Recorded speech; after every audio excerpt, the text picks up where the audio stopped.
뭔가 이렇게 무거운 걸 딱 드는데 여기가 뚝 하더래. 그런 소리가 나면서 갑자기 피가 확 나서 응급실로 실려 들어오는 거예요. 맞아요. 그게 이제 묶어놨던 혈관이 끊어지는 거예요. 갑상선 암 환자들은 사실 운동 그렇게 열심히 할 필요 없다고 저는 생각하는 게 수술하는 환자들은 절대로 목 마사지는 하지 말라고 합니다. 맞습니다. 자, 안녕하세요. 저번 시간부터 갑상선 브로스로 들어온 질문들에 대해서 답을 해드리는 이제 시간을 갖고 있는데요. 오늘은 수술 후 증상, 회복 과정에 대한 질문들을 모아봤습니다. 기본적인 다 아는 그리고 할 수 있는 방법 중 수술 후 물을 많이 마셔주고 전신 마취 가스 때문에 변비가 생길 수 있으니 뭐 심호흡도 많이 하고 움직일 수 있을 때 많이 걸으세요 라는 말이 있고 다른 좋은 꿀팁은 혹시 없으신가요? 라는 질문이 있는데 이분이 이제 재수술을 앞두고 이 두 가지가 고민이라고 질문을 올려주셨습니다. 수술 후에는 무조건 좀 빨리 움직일수록 회복이 빠르다라는 개념이죠. 근데 갑상선 수술은 그렇게까지 이렇게 몸에 가해지는 마취나 이런 수술로 인한 데미지가 그렇게 크지는 않아요. 그래서 이런 건 뭐 딱히 없는데 지금 예스 클리닉에서 권장하는 방법은 뭐가 있어요? 제일 좋은 건 사실 전신 마취에 노출되는 시간이 짧으면 짧을수록 좋다. 저희 같은 경우 수술 시간이 굉장히 짧으니까 그런 게 가장 중요할 것 같고 저희는 이날레이터를 씁니다. 예, 공 올리는 거 있잖아요. 이 심호흡을 하라 그러면은 사실은 좀 힘들어요. 혼자서 심호흡하기 힘들고 하니까 차라리 그런 도구를 이용해서 저희가 이제 수술 후에는 그걸 다 지급하는데 집에 가셔서도 한 3, 4일 정도 하시라고 하거든요. 그거 굉장히 좋은 방법이네요. 이날레이터를 제가 계속 쓰고 있죠. 이거는 강남 세브란스에 있을 때부터 제가 그걸 했던 건데 그거 쓰게 된 계기는 그거예요. 환자들이 수술하고 하루 정도인데 열이 나요. 이게 전부 다 우리가 수술 후 관리에 처음 배운 거잖아요. 1일에서 3일째 열이 나면 폐가 짜부라든 상태에서 안 펴져서 열이 난다. 그거 이제 가장 기본에 충실하도록 이제 저희 이날레이터를 갖다 계속 쓰게 만들죠. 보통 1년차 때 가장 많이 혼나는 그렇죠. 게 첫날 열 난다 그러면 심호흡 시키도록 했어야 되는데 그걸 제대로 못했다 그래서 1년차를 혼내는 거예요. 1년차 때 진짜 그걸로 혼 많이 나죠. 네. 그리고 이제 수술 직후에 얼굴 붉어질 정도로 무거운 것 들지 말라 하셨는데 그래도 좀 안정기로 접어드는 시기에는 보통 어느 정도로 잡나요? 그리고 3주차쯤 지나면 수술 부위가 좀 당겨지기 시작하는데 직접 만지면서 마사지를 해줘도 될지 궁금합니다. 저희가 갑상선 수술하고 나서 가장 또 무서운 게 출혈이거든요. 보통은 한 24시간, 12시간 정도 저는 보는데 그 3주 정도까지는 좀 조심을 해야 된다는 거죠. 저희가 경험상 제 환자는 아니었지만 우리 스님 환자 중에 수술 후 3주 뒤에 다시 블리딩이 생겨서 오신 분도 있었어요. 그리고 제 환자도 있었어요. 네. 근데 그분들이 하는 이야기 중에 하나가 뭔가 이렇게 무거운 걸 딱 드는데 여기가 뚝 하더래. 그런 소리가 나면서 갑자기 피가 확 나서 응급실로 실려 들어오는 거예요. 맞아요. 그게 이제 묶어놨던 혈관이 끊어지는 거예요. 그러니까 이렇게 무거운 걸 들 때 거기가 안정화될 때까지는 하지 말라는 거죠. 그래서 보통 몇 주 동안 하라고요? 저는 한 달. 한 달. 한 달 그 정도면 동안, 좋을 것 같으네요. 절대 무거운 거 들지 말고 특히 이제 젊은 엄마들은 아기를 안아줘야 되는데 그치. 그거 남편 보고 안으라 그러세요라고 하는데 일단은 한 달간은 조심해야 될 것 같아요. 저는.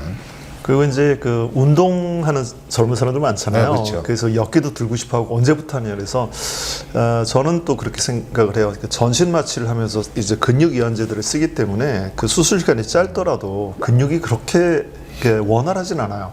그래서 어느 정도 근육이 힘을 되찾는 걸 자기 스스로 좀 확인하고 그러니까 원래 뭐 자기가 뭐 100kg 들었다면 100kg 바로 들지 말고 한 50kg에서 들고 시작해보고 괜찮으면 서서히 빌드업 해가지고 올라가라고 이야기를 하죠. 네. 갑상선 암 환자들은 사실 운동 그렇게 열심히 할 필요 없다고 저는 생각하는 게 너무 몸에 무리를 주는 운동을 하게 되면 TSH가 올라가더라고요. 자극 호르몬이 올라가요. 대사율을 높이라고.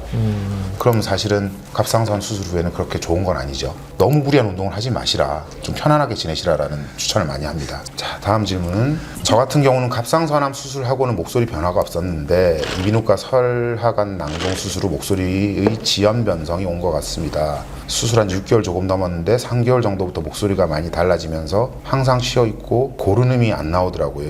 이게 사후적 목소리라고 흔히 말하는 목 부위 수술했을 때 지연 변성이 오는 경우도 있을까요? 라는 질문입니다. 갑상설관 낭종 수술을 할 때는 목소리 신경 근처로 안 들어가. 근데 이런 거는 아마도 수술을 2번 했기 때문에 근데 갑상선 수술한 부위로 통해서 또 똑같은 부위로 또 올라가거든요. 그래서 막 유착이 더 오고 했기 때문에 온 것 같고요. 딱 그런 증거가 3개월 정도 후부터 오히려 더 목소리가 안 좋아지는 것 같다. 이거는 그때 딱 유착이 오기 시작하면서 이런 거거든요. 그 수술 그 유착 때문에 그런 것 같아요. 네, 그러니까 사실은 조금 목소리- 시간이 지나면 좋아질 것 같아요, 내 그러니까 생각은. 목소리 신경의 문제는 아니고 사실 목소리 신경만 살린다고 해서 다 그게 목소리가 다 정상화되는 건 아니니까 목 주변에 있는 근육들하고 이 코디네이션 조화를 이루어서 목소리가 나오는 거니까 유착 때문에 그러지 않을까. 그래서 저는 수술할 때 유착 방지제 굉장히 많이 써요.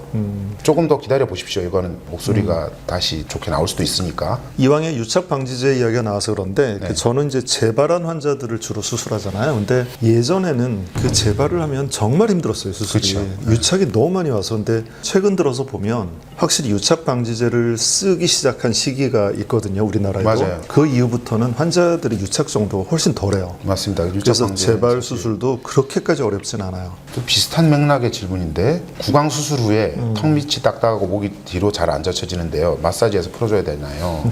겁나서 잘못 건드리겠어요. 예. 구강 수술은 여기를 뚫어서 여기까지 갑상선까지 이렇게 내려오는 거죠. 그러니까 여기가 당연히 다 들려서 조작을 했기 때문에 여기에 유착이 와서 이렇게 힘든 거예요, 뻣뻣하게.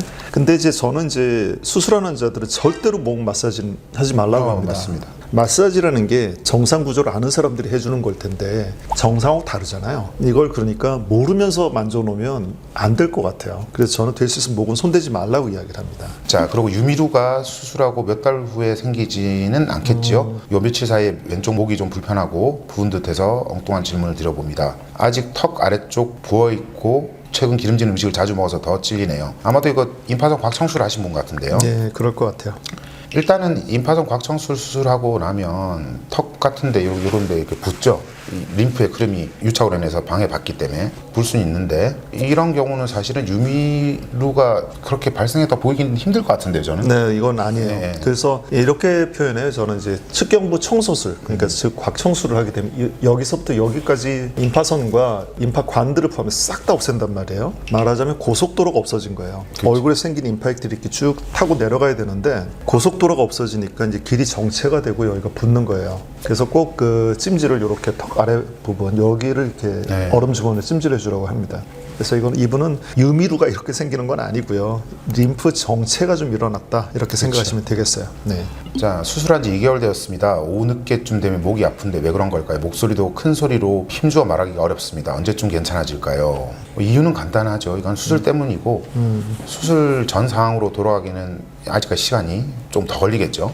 근데 이건 시간이 가면 갈수록 더 좋아진다고 봅니다. 보통 한 6개월 정도 저희는 이야기하는데요. 이게 그러니까 힘주어 말하니까 목소리의 스트렝스가 그렇죠, 약해진 그렇죠. 거죠. 네. 그리고 또 환자들이 표현하는 게 뭐 고음불가 저음불가 됐어요. 음역대가 좁아져요. 맞아요. 우리 둘 다 경상도, 그러니까 부산 출신이지만 경상도 말하는 사람들이 이제 특징이 첫 발음이 세요.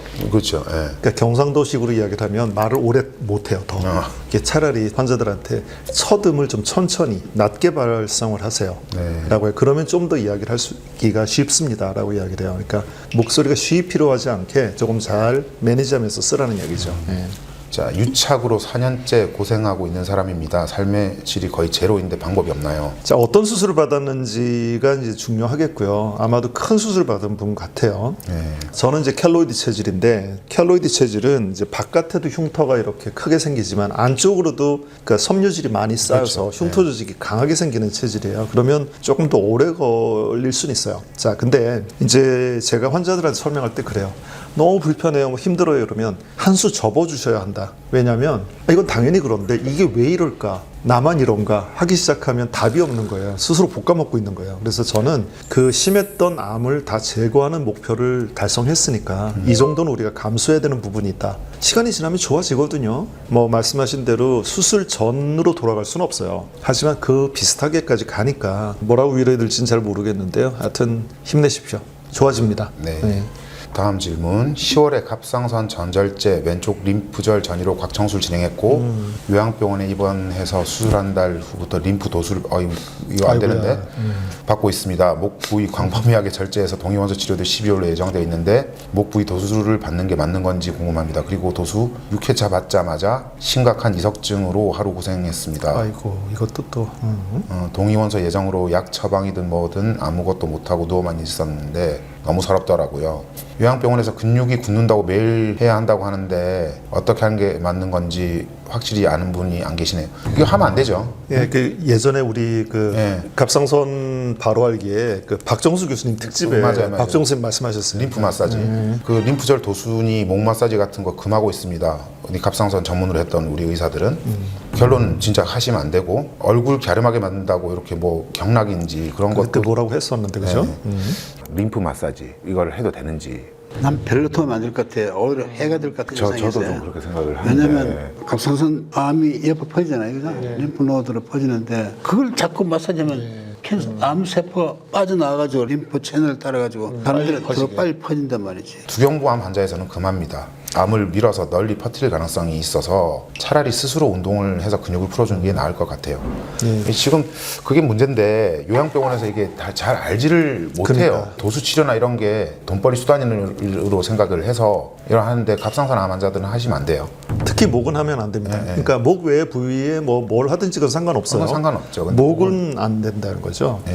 그리고 또 여기 이제 이석증이 생겼다 했는데 이거는 도수 치료 때문에 생긴 건 아니에요. 그렇죠. 그냥 까마귀 날자 배 떨어진 거예요. 이석증 사실 괴롭죠. 막 어지러우니까. 근데 그거는 이렇게 머리를 잘 틀어서 이렇게 하는 방식이 있어요. 이비인후과에서. 이비인후과에서 이거는 치료를 받으셔야 되고 그거 하고 림프절 마사지, 도수치료 절대 수술 후에는 일정 기간 동안 하시면 안 된다는 거 말씀드립니다. 우리가 환자들 태어날 때 주는 그림이 있어요. 뭐 이렇게 뭐 맞아요. 이렇게 하는 그림처럼 근육을 풀어주는 식으로 운동을 하시면 되겠어요. 네. 자, 갑상선 수술 후 관리에 대한 거는 이 정도 질문으로 마무리해야 되겠네요. 질문들이 막 흥미진진합니다. 네. 야, 다음 부분은 이제 수술 방법에 대한 이 얘기를 모아서 해보도록 하죠. 네, 감사합니다. 수고하셨습니다. 네.